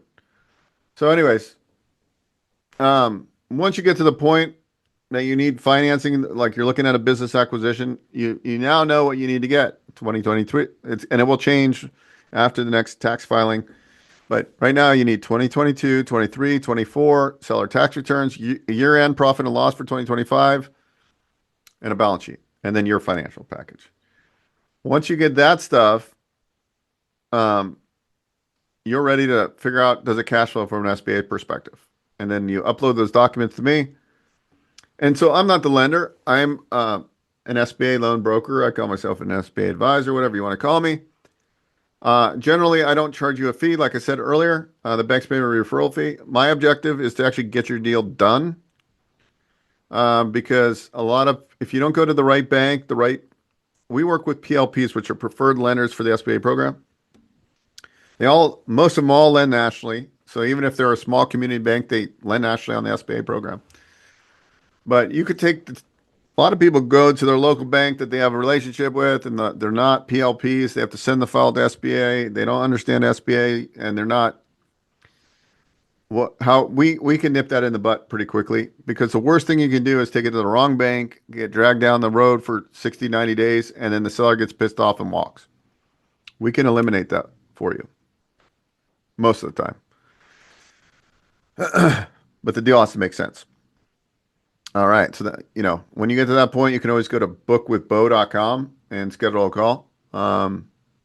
Primarily, we're doing SBA 7A, 504. We do some USDA BNI. So USDA BNI is for rural areas that have 50,000 less population. Those are typically collateral-based deals. But it's a very good product that can go up to $25 million and for certain things like people buying hotels, RV parks, so forth. Lots of good strategy there.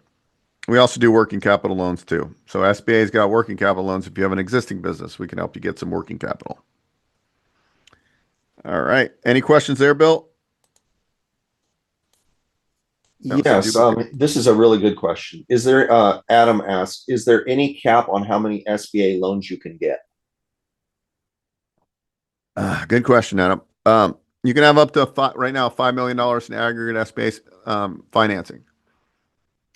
But there's different ways because if you have different ownership and structures and different businesses that you own, there's sometimes you can be creative and own you have actually more. It's a little bit more complicated. But general rule of thumb is 5 million. Now, at the end of March, we anticipate that manufacturing NAICS codes, that's the way they classify manufacturing businesses by North American classification system for businesses. You can have $10 million for those manufacturing NAICS codes. Now, there are some hacks. So, for example, let's say you used up your $5 million aggregate, Adam, but now you need to buy a building for your business. We can do what's called an SBA 504 green. And that's a 504 is two loans. It's a first and a second. The second is the SBA guaranteed piece. But essentially, if you just meet some energy efficiency requirements, which we have an engineering firm that goes out and you could then buy this building for $15 million using this program. And then you move into that building for your office as long as you occupy 51% of the space and your cash flow supports the deal. And then 2 years later, you come back to me and you do another SBA 504 green for another building. You can have an unlimited SBA 504 greens, but that's only for like commercial real estate. But you have 5 million in business of eligible SBA aggregate amount. But what people do is they have different ownership structures and partners, and sometimes they're able to maneuver it. We see that a lot in like gas station ownership. There's like family, members that own a bigger percentage of one and versus the other. So there's creative ways of doing it, if that answers your question. But you can definitely have multiple SBA loans. All right, the blue ocean of franchise resales, where home service and B2B deals are quietly changing hands. Okay, it's a blue ocean. There's a lot of opportunities, in my opinion, coming over. And let's dive into this here. I'm going a little bit slower than I should have been. All right, section 1, franchise landscape. Franchising still wins. Franchising keeps beating the broader economy. We have a good report by the International Franchise Association. I will probably send that out in my newsletter, talk about some of the statistics. Proven systems outperform build it yourself risk, right? Most of the time. This is not startups versus resales. This is the right move, the right time, the right buyer. Look, like I said before, finding a franchise resale in your market might be a little bit more challenging. That's why we always say, let's look at mom and pop business acquisitions. Let's look at resales. Let's look at startups. There's a reason for it because sometimes you just can't find a business in your market, and a franchise startup makes sense. A lot of these franchise in the home service and B2B are quicker ramp up. But there is a blue ocean of franchise resales. 2025 franchise units grew faster than predicted, nearly 900 billion in franchise output, with continued momentum, even in this crazy world we're living in today. Oops, let me close that. Sorry, guys. It popped up on my screen. So it's surprisingly strong, even in this market. 2026 outlook strengthened. Growth isn't slowing, it's accelerating. Franchises expanding faster than the US GDP. So expansion's continuing. Hundreds of thousands of franchise units. More units equals more exits, transfers, and opportunities. Why resale inventory is surging? Not because startups stopped working, because supply and timing just shifted. Long-term owners aging out is a big one, right? Like you got people that have owned the franchise for 10, 15 years. They're ready to retire. They're tired. Great opportunity there. And then short-term owners. A lot of people got into like when they were working from home during COVID. They're like, yeah, I can make two incomes. I'll keep my W-2 and I'll buy this semi-absentee business. And they just weren't geared right. They didn't have the right expectation. Somebody was selling them the sizzle and they just bought into it and they just can't perform. That's a really good opportunity. A lot of those, though, guys, are hard to finance with SBA because they have declining revenue and the loan proceeds wouldn't cash flow from a debt service coverage ratio. So those types of deals, we got to go sell our financing on them, so we got to get creative with those. But there is a huge opportunity here to find some of these distressed short-term owners tapping out. And some of them are doing fairly well and are SBA eligible. The owner just, it's more work than they can handle, basically. They didn't really look and do a thorough matching of businesses that would be a good fit for them. They thought it would be easier, right? And like what the whole thing is nothing is easy in the beginning. It takes time. So, but that's opportunity for us because we're going to be good leaders and good owners.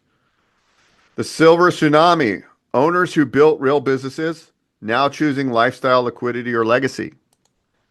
Now these silver tsunami guys and girls, those are the ones we're going to get SBA financing and we're going to get a big seller financing note with that. And we're going to make it advantageous to get our cash flow better in the first couple of years. There's smart ways of doing this, and that's what we want to do with these people.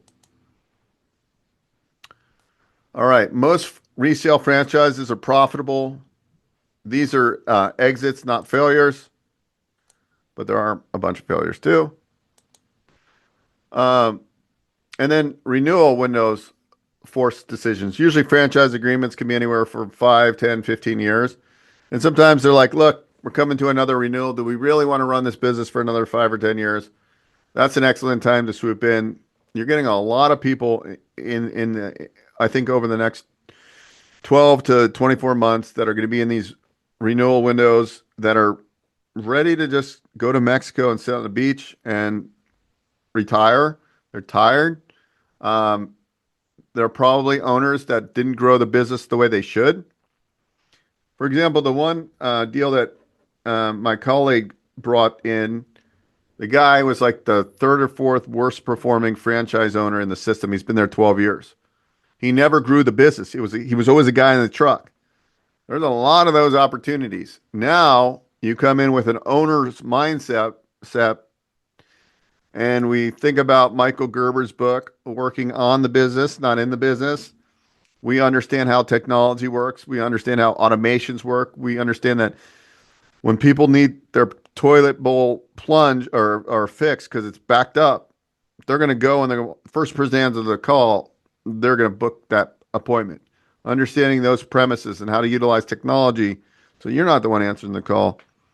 That's where I think the real opportunity is. And just really building a team and understanding how to drive a business. And those are skills that you can use anywhere, and those are learned skills. You're not going to be probably the best operator in the beginning. It's going to take time, but you're going to build those skills and build those calluses. And some owners chose cash over recommitment, right? And then you got the COVID buyers. 2020 to 2022 created a buying frenzy. Easy money. Everybody got PPP and idle money. Hey, let's go buy some franchises. Not what they were supposed to do. And they got a little bit too big for their bridges. And so we got a lot of those people where they need a solution because they got to make their payments. A lot of those you can look at seller financing as well. They want to tap out and make it. They want to stop the bleeding. They're bleeding. They need new capital and new energy in the business. The ownership reality check. Freedom costs responsibility. Many underestimated leadership and pressure. Return to office pressure, right? Everybody thought, hey, this is great. I can have 2 W-2 jobs. I can own a franchise. And then they got called back to work. And then, as we say, shit hit the fan. Excuse my French. And at the end of the day, a lot of people picked the wrong franchise where it wasn't based a good one. It wasn't matched to their skills and their abilities. So a lot of people had the dream, but they realized they bought a business to escape a job, right? But they're still stuck in a job and then they want to sell. They just discovered that, right? Oh, I didn't really buy a business and I bought a job and that's not what they just changed to W-2 for owning a business, but it's really, they're just as trapped. So why most of us like home service and B2B? These seem to be the really fast growing categories. The reason I really like them is low overhead, usually means faster ROI. If you really analyze these franchise disclosure documents, talk to a lot of these businesses, you quickly realize that the fastest way to cash flow is owning a home service or B2B type of business because there's very low overhead and you could get started quickly. So especially with something that doesn't need like a HVAC technician, I'm talking about um, something that's home maintenance, home service. Uh, those businesses tend to ramp up faster. Not to say that they're the best end all, but I think for fastest ROI, I think B2B and home service. All right. So why home services dominate? Homes still need fixing always. Recession resistant, local repeat demand. People are working out of their house more. People are staying in their house longer right now because of rates. Home service resale hotspots, cleaning, restoration, lawn care, HVAC, plumbing, senior services. Um, B2B franchises that fly under the radar, less hype, more contracts, quietly predictable revenue. You're talking about like commercial landscaping companies that have yearly or yearly contracts, things like that. Those are sleepers. Why does the B2B business model appeal to professionals? No walk-in drama, right? You're not dealing with a homeowner. You're dealing with like a business owner. It's a lot different vibe. Systems, teams, and margin focus. So startup versus resale, a balanced view. Franchise startups, where they shine. Lower entry costs, runway for builders. Um, um, and then so why would a franchise resale? Let me go back to a franchise startup. A franchise startup, um, right? You think, oh, well, I have to start. There's no cash flow from day one. But oftentimes you're paying a lot less. It's just the startup cost, right? And so you're building in working capital on your SBA loan to get the business ramped up. So like I think ultimately when I tell people like look at resales, look at startups, a lot of times you're not going to find a really dynamite franchise resale in your market. So let's just say we found you a startup that actually makes sense. And the advantages are you don't have bad employees that you're taking over. You're starting from scratch, which means low overhead. Um, you don't have a bunch of debt you're taking on day one. And then you're building the business the way you want within the system. And you're finding a business that best matches you and you don't have to like move, find a business that's 2 or 3 hours away. You could do it right in your market generally. So that's kind of the advantages of a franchise. Like you can actually get matched to like an ideal business. And then yes, you might not have cash flow for a few months. That's absolutely correct. But even on some resales, like the one we're looking at or investing in, um, it's we're not going to have cash flow for 9, 10 months. I mean, just because it's not that profitable. It's a guy that never grew it, but we see the opportunity, right? Like it's two territories, and that business should be doing that business should do $1 million in top line revenue. It's only doing 170,000. So obviously the guy never grew it. He did fairly okay, with local marketing and things, but huge opportunity to hire people, grow the business, and then get a business that produces 1 million, 1.5 million top line revenue. Now we have a we have a great exit. Like just like remodeling a house, when you buy a house that's depressed and needs work, you buy it because you're going to fix it up and sell it for a profit. You build equity in this franchise. Just like once you get this business and it's built, you can sell it for a hopefully a sizable profit. And a lot of private equity is in the space right now. They're hungry to acquire. So I think there's going to be exits for you too. So it's not like, what do you do when you want to sell? You run a business the right way, you're going to get a much better premium when you sell it, and you build equity just like you would in real estate, and you get the best tax write-offs. So franchise resale, revenue day one in theory, right? People, customer, systems already exist. It's not either or. Builders love startups. Operators love resales. Operators love startups as well. It just depends on you. Everybody's different. Banks love proof. Cash flow speaks louder than projections. Although, if it's a franchise and it's very established, you can get 90% financing all day long on a startup.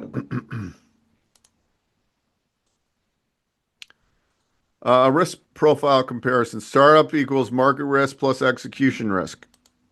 Resales equals execution risk only. Timing and strategy. Population shifts favor the southeast and southwest, where we're seeing the most growth right now. Growth follows people, not headlines.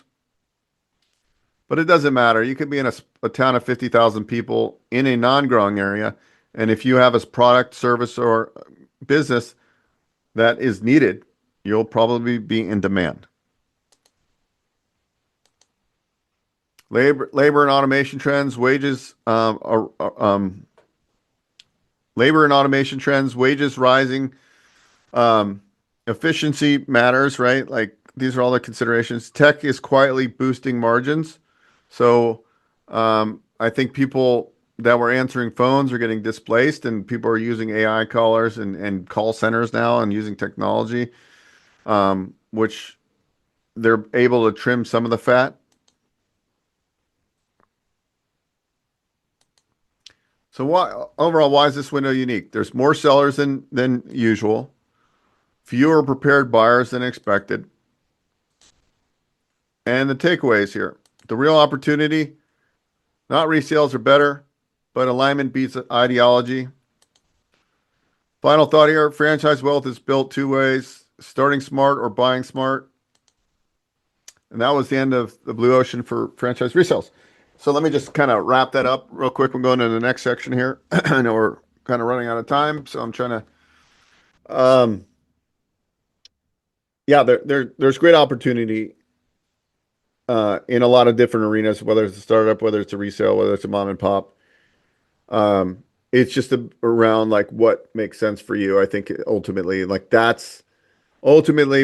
can talk to 10 different people. They'll give you 10 different ideas, and you got to take what you learn and actually figure out what really makes the most sense. And then, just get comfortable with the business model you're looking at. That's why I like franchises, because you get a coach, and most of us need a coach. I have a business coach, and I love getting coached. I get coached. I join different groups because I want to be coached on stuff I don't know how to do. So it makes sense to get a business coach. And that's franchises have business coaches that help you throughout the process. And that's why the failure rate is a lot lower than starting from scratch. So now we're going to go into businesses you can own for $30K or less using SBA financing. All right. And here we go. So you got vending machines. I call this a gateway business. Vending machines. You work about 1 hour per week per machine. You can manage a business from your phone. You do have to go to Sam's and Costco to fill the machine. We work with some AI coolers where you take your phone and you scan the QR code. It opens up your Apple Pay or your wallet and your digital wallet. It opens the cooler door. Cool thing about coolers is like instead of a traditional vend, when I open a cooler door, I'm more inclined to buy 1, 2, 3 products as opposed to one. So your average ticket usually goes up. So this is a great gateway business, and you're buying all machines with this. This isn't a franchise; it's a business opportunity. but you get coached. They help you find the locations to place these machines. They deliver them there. Great gateway business. Great for somebody who wants some good tax write-offs, because if you know anything about Section 179 and bonus depreciation, you can write off 100% of the machines. Generally, I'm not a CPA or a tax attorney, but go talk to yours. So I had a guy I was working with. He didn't have an income problem. Guy made over $2 million a year on his W-2, but he ended up getting 20 machines, and he found an operator to run the business for him. But he loves the tax strategy. So you can start this with as little as, say, 8 machines. You can grow this to 30, 40. One of the groups we work with, they have one of their strongest operators, I think, has 16 employees, has a couple hundred machines. So these can be very scalable. We do a lot of vending. We can finance 90%. So let's say about 10 machines, it was 100 grand. We finance $90,000 loan. You come in with 10 grand. Is SBA eligible? We have one bank that does it very efficiently. So I love this business, and it's a good gateway business for tax write-offs, and then stepping stone into other businesses. Next up is commercial painting. This is the only franchise I know about that focuses on commercial jobs. They use a subcontractor model. It's a home-based business model. So you could really start this one by yourself. And so they have a whole method. They started their business in 2007, just started franchising about 2.5 years ago. And I like the business model because it's lower overhead. They use subcontractors. They have a proven system of like how to vet the contractors, how to work with those subcontractors. So really, as you develop the business, you're going to have like one sales business development person and one ops person, or you do one of those jobs. You're usually starting with 2 territories with this business model. Investment range is between 2 to 250 generally. We're going to finance anywhere between 80 to 90% of startups. They're actually corporate locations here in Las Vegas. That one's been around since 2007. Does like millions and millions in top line revenue. And it's a great story how they started this franchise. It was actually in the early 2000s. The gentleman did a college project. These 3 guys went to college together, and it was to develop this painting company. And then after college, the one guy actually created the company here in Vegas. He grew it. The other guy in Arizona said, "Hey, I need to, start this business now too." He started one, and then the other partner, I can't remember where he was, Colorado or somewhere, started one. And they're like, "Yeah, they're all starting to crush it." And they said, "You know what? We're really onto something." Then they started a satellite one. They said, "If we can run this remote, this would probably be a great franchise model." Scaled that one up, and then they decided to franchise. But the good thing about them, they've been around since a long time. They have great systems. And I love these subcontractor models. So this is tile and grout restoration, home-based business model, low overhead. Total investment range is between 127 to 183,000. Great business model. You generally don't need any specialty licensing. Can run this from home. They have plenty of owners in their system that run this semi-absentee. There's even guys that now have retired and live in Florida and run in the business in Pennsylvania. This is like the cost of goods for a business like this is very low, so you have good margins, right? Good, healthy margins. Great business. You don't need to be the one doing the work. You're doing grout and tile restoration, cleaning services essentially. You're not doing like placement and stuff like this image. You're doing all sealants and stuff, and they do the exterior stuff around the pool. And when you're looking at these types of business models, you're like, okay, like I start with one van, and how much is an average ticket? When we say average ticket, it means when we send out a technician to do a job, what is that average out to be? Is it $1,000? Is it $500 or $1,200? This is how we start building the unit economics of a business. And we'll get into that a little bit later. But yeah, here's a business right here. 90% financing. You can get in here with 18, 15 grand out of pocket. All right. The next one up here, this business model, they do window tinting essentially, but they do residential and commercial tinting. So it's a home-based business model.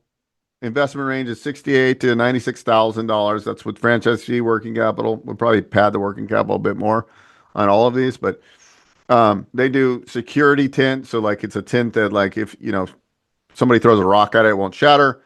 And then when you go to stores and you see all the window graphics, they do that kind of stuff. They do interior graphics. It's all peel and stick type of business.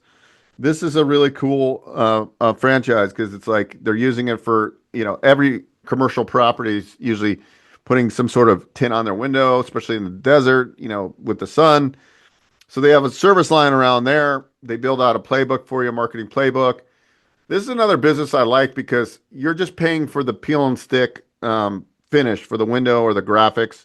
They do offices with graphics on the windows and the cubicles and things like that. But the point is that they have a lot of different service lines within that.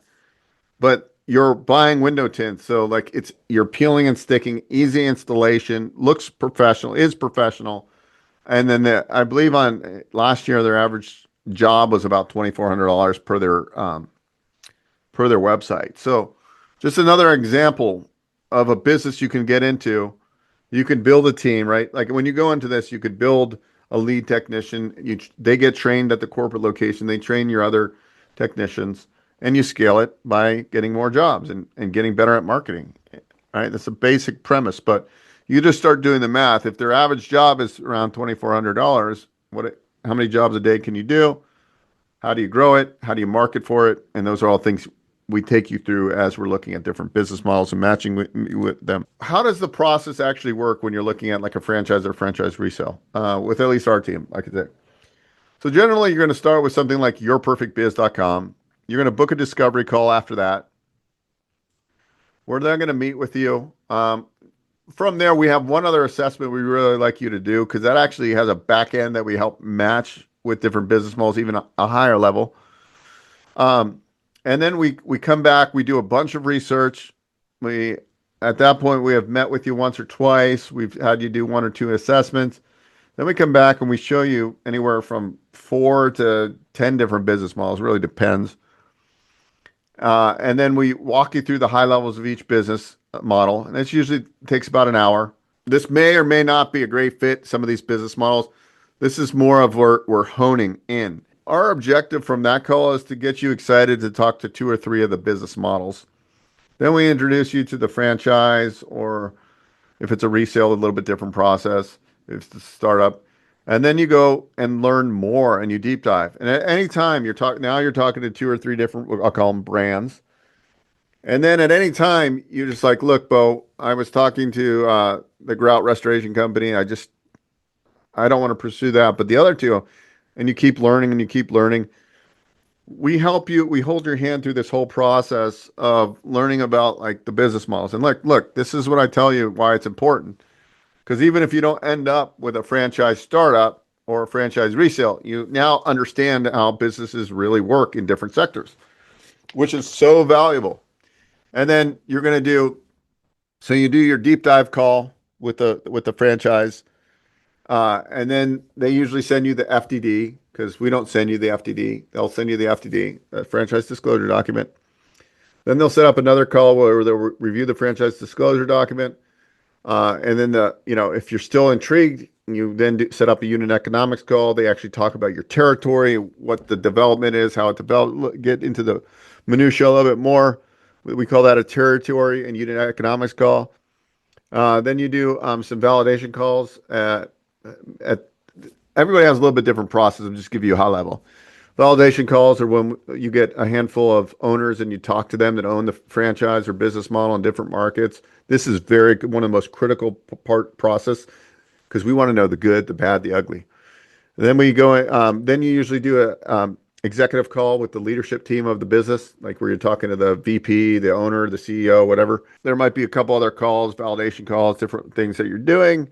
You already know where you sit for financing, basically, and then at some point you say, "Hey, Beau, this is the winner," and then you usually the franchisor invites you to a discovery day, and then you fly. That's where you're like 95% sure this is the right business. You go meet the team, meet the leadership, meet belly to belly. most of the time, kick the tires and really think, make a final decision. After that, they either say you're not a good fit and they don't award you the franchise. Most of the time, if they're inviting you there, they're going to award you the franchise. Although there's been cases where people haven't got awarded the franchise because they misrepresented themselves in some way. Like maybe the whole time they were talking to the husband, and then the discovery day, the wife came and said, "Oh, I'm running the whole business," and they didn't see eye to eye. So, but generally, they're going to award you the franchise if you got to that point. And by then, after that, you're usually closing in 30 days or so later because everything's been kind of dialed in at that time. Really, the process there. All right. And our last section here, I think it's one of our last ones, guys. We're going to hurry here. We're going to go about 10 minutes late, guys. I apologize, but that's what happens. All right. I'll go fast. All right. Let me go back to the title. You're only one deal away from getting out of your W-2. A real story, a real strategy, a repeatable path. Most people think business ownership is one big decision. Pick the perfect business, go all in, and hope it works. That belief keeps people like really stuck. The story you never hear. Austin, and this is this. We're going to talk about Austin. Hope you're on the call, maybe Austin. If not, but Austin didn't chase the perfect business. He built a smart sequence, and that made all the difference. So the different question, Austin was kind of a physical trainer his whole life, but entrepreneurial. He did some real estate investing, a pretty smart guy. But he wanted to, own different businesses. So we started working together a while ago. And so Austin originally looked at a lot of different businesses, and he, instead of asking what's the best business, we asked what's the right business and what comes next, right? And then he's looking at the different options. We evaluated multiple business models based on lifestyle, capital required, scalability, risk, SBA lender friendliness. No emotion, just like what structures really make the most sense. He's a very laid back guy. And so here's where everything, what happened with Austin. Austin didn't start with the biggest upside. He started with a business that delivered faster cash flow, operational simplicity, strong tax advantages, clear SBA underwriting. So the first deal he did, he bought into a business opportunity and in vending. And I think he bought 10 or 12 machines. I can't remember at this time. Not flashy, not exciting, exactly what needed to be at the time. He was actually transitioning back to where he grew up. So he's moving from the West Coast to the East Coast. So this business was a good, like, as he was moving there, he's getting it established. He liked the idea of the big write-offs as well. He liked the predictability of it. He liked knowing that he spent about an hour per week per machine. He liked the recurring cash flow, the low operational complexity, asset-backed and bank-friendly, excellent depreciation benefits. And so how the deal was structured, we did 90% financing. He was all in about 15 grand out of pocket. And that's just basically understanding which bank would do highest leverage financing on a business opportunity like that. And we know exactly who does it. So what deal number one actually did was generated steady cash flow, optimized taxes through depreciation, built real operating experience, changed how banks viewed Austin. That was the point of it. And then we then got to the next phase where we got some more clarity. Deal one, and we knew that from the start, was never an end game. It was the gate, what I call a gateway business. It was the engine, not the destination. 10 months later, about 10 months in, he had gotten his cash flow stabilized, track record established, confidence up. Banks now saw a proven operator. Now the second move made more sense, right? He was ready to do it. It's actually a little bit too early, but we still got it done. Deal two, commercial painting franchise. Different purpose, different upside, different role in the sequence. Um, why? So why painting was next? The model unlocked low staff subcontractor structure. We talked about that earlier. Commercial plus repeat clients. No real income ceiling. I mean, it's pretty, could be grown to a very big business. Scalable systems. And now we talk about how deal two was funded. Once again, we were able to find a different bank that lent 90% multiple SBA loans. His total project cost was about 230, so it was 23 grand out of pocket. Bank said yes because deal number one existed. The stack result, uh, stability and scale, cash flow and growth, tax efficiency, long-term upside. Total out of pocket across the boards was under 40 grand. The real lesson, most people fail because they chase perfection. Success comes from sequencing, not guessing, structure, not emotion, momentum, not waiting. SBA is not a one-time event. SBA financing isn't one loan, one business, one shot. This is why you're stuck. If you're waiting for the perfect idea, the perfect timing, the forever business, you're delaying the very thing that creates momentum. You're probably not one business away. You're one smart deal away, and a clear plan for what comes next. So, then the question is, if you can do this, it's what your first deal should be. Oh, sorry, I read it wrong. I forgot this slide. I should have memorized it. Then the question isn't if you can do this, it's what your first deal should be, right? So that was really it, guys. I did a lot more slides than I thought, but anyways, I hope most of you stayed to the end. It was a lot of talking, probably too much talking, but thank you so much. I'm going to send you your perfect biz. I'd love to work with each and every one of you. We've got a team that helps out. Obviously, we're going to want to help as many people as we can. We've got team members that have all different walks of life that have owned different types of businesses. Think of us as a resource for you. We're here to help you. We're here for the long haul. I've been in, business ownership for 28 years now. And once I stumbled on to SBA and I actually figured out how to structure deals and put deals together, and I talked to you about that guy that I watched, a 29-year-old guy buy a $10 million business that was doing $50 million in top line revenue.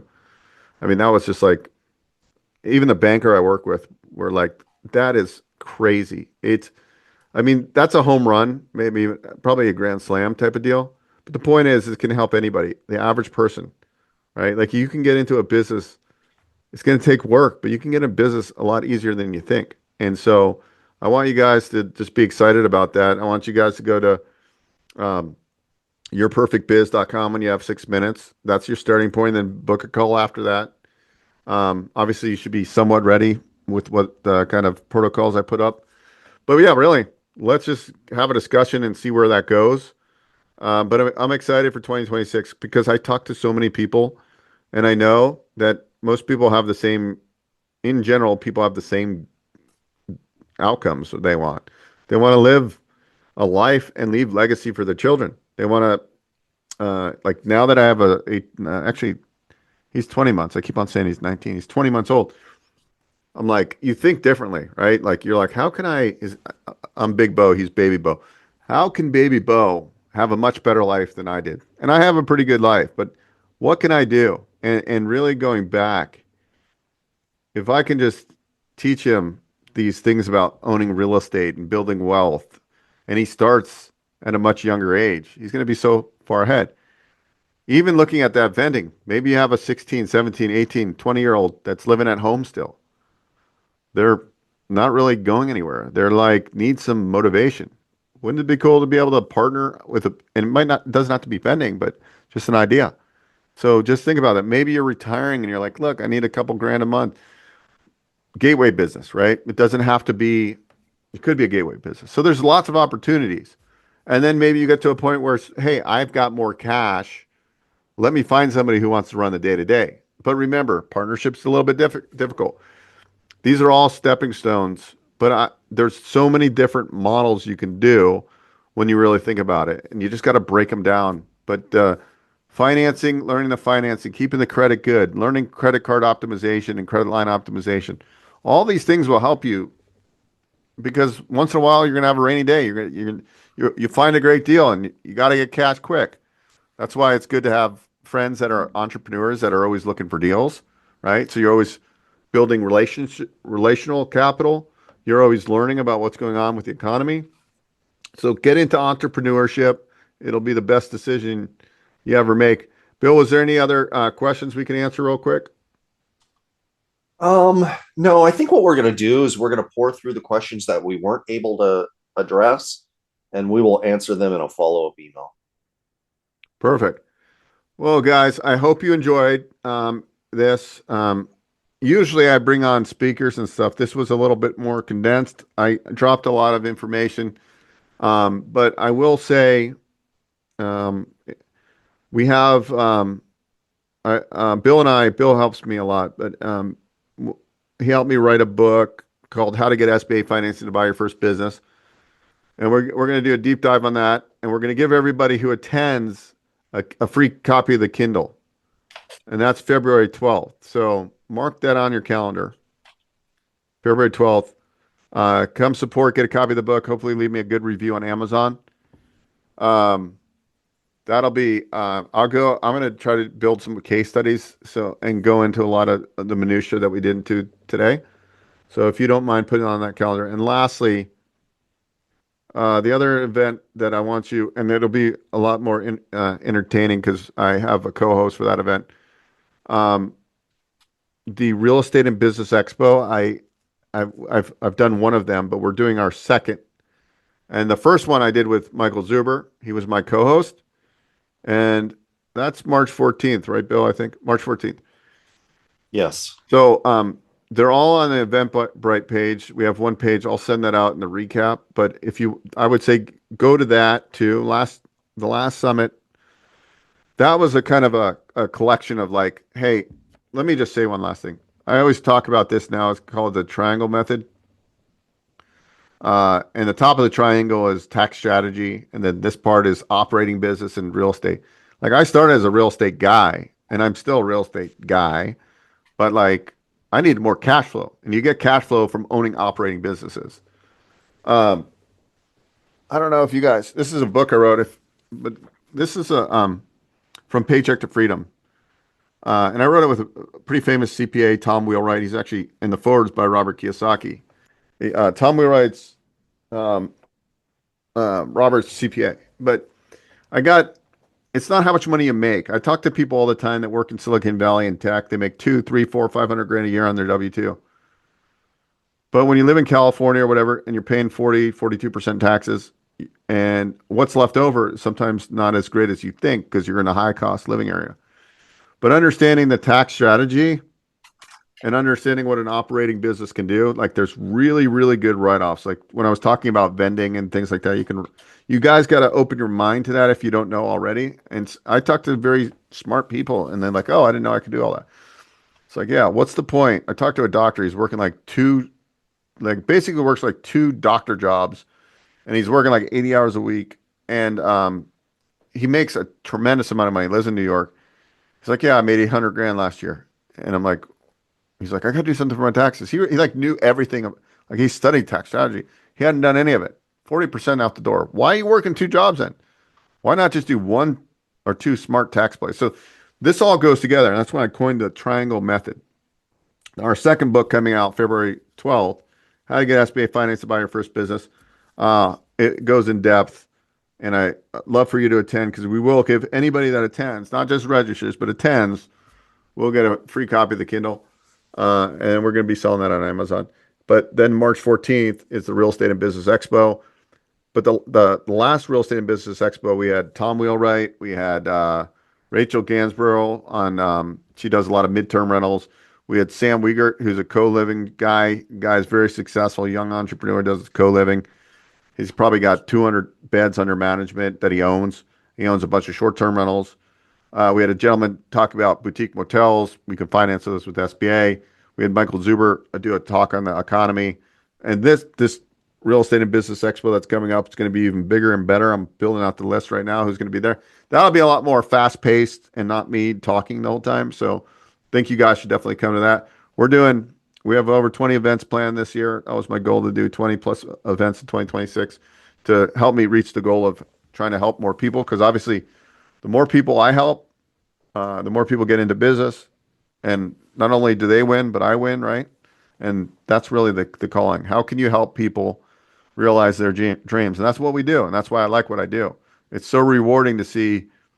I did a loan for a guy and he bought a painting company, a residential painting company.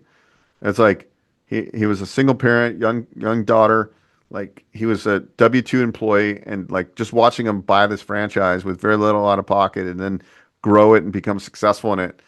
Like that's pretty rewarding things to do. So that's why I like what I do. And it's like I hope more people catch the entrepreneurial bug. I know like everybody wants to be an entrepreneur and we're always online checking it out. But really, what can you do this year? What businesses are interesting to you? And that's what I think our team does really well is we'll sit with you and we do a lot of these free sessions to try to educate people. But really appreciate everybody staying. Thank you so much. And we will see you very soon. Thanks, Bill, for helping out.